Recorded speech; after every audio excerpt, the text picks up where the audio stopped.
አሁን ያለንበት ወር የረጀብ ወር ነው እንደምታውቁት የረጀብ ወር ገብቷል የረጀብ ወርን በተመለከተ አላህ Subhanahu Wa Ta'ala في كتابه العزيز إن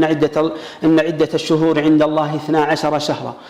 يوم خلق السماوات والأرض منها 4 حرم إلى يا أمت ورات قطر الله زند أسرة ورنو سمايتنا مدرن كفتر ጊዜ ጀምሮ ስሌቱ ይሄ ነው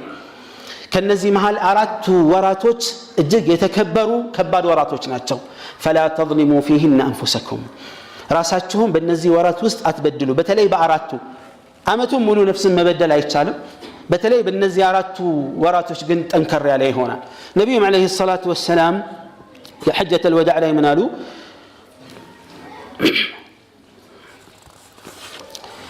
إن الزمان قد استدار كهيئته يوم خلق السماوات والأرض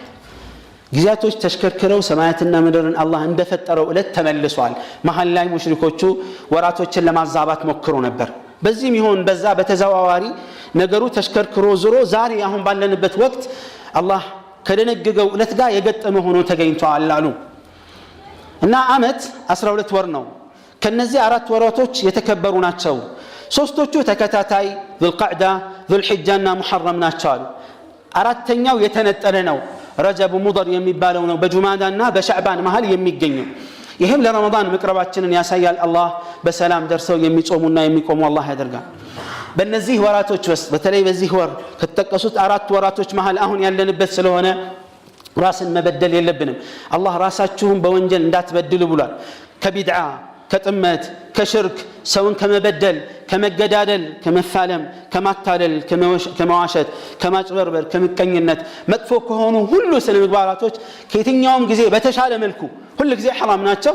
በተሻለ መልኩ የምንታቀብባቸው ወራቶች እንደሆነ ያሳየናል ኢባደላህ ይህ ወር እንዲህ ምርጥ ቢሆንም በቁርአንም ይሁን በሐዲስ የተለየ የሚፈጸም ዒባዳና ተግባር የለውም ዝርዝር የሚነሱ ቢድዓዎችን ብንጠቅስ ጊዜው አይበቃን ይሆናል ነገር ግን ባጭሩ ማስቀመጥ የምፈልገው በቁርአንም ይሁን በሐዲስ ትክክለኛ በሆነ ሐዲስ አንዳንድ ደካማ የሆኑ በጣም የደከሙ ሐዲሶች ካልሆኑ በስተቀር በቁርአንና በትክክለኛ ሐዲስ መሰረት እነዚህ ወራቶች ውስጥ የሚፈጸም ለየት ያለ ምንም አይነት ዒባዳ የለም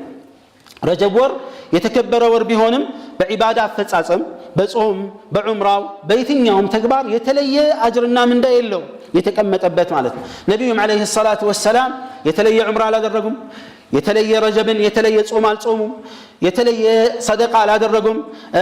ረጀብ 27 ተብሎ ለይለቱል ኢስራ ወልሚዕራጅ ይከበርም አላሉም በል አህለ العلم እንደሚሉት ሙሐዲሶች ባስቀመጡት መሰረት በእርግጥ ለይለቱል ኢስራ ወልሚዕራጅ ስንተኛው ቀን እንደሆነ በትክክለኛ የተረጋገጠ ነገር የለውም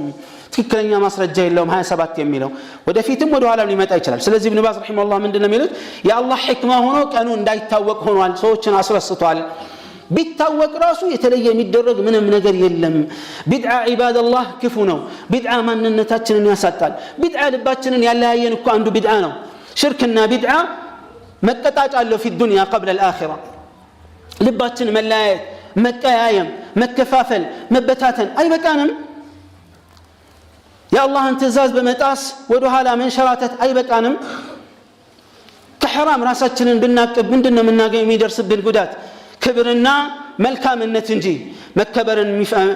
መከበርን ማይፈልጋለ የለም ሁላችንም ለመከበር ግን የአላህን عز وجل መመሪያ በትክክል ማክበርና መከተል ነው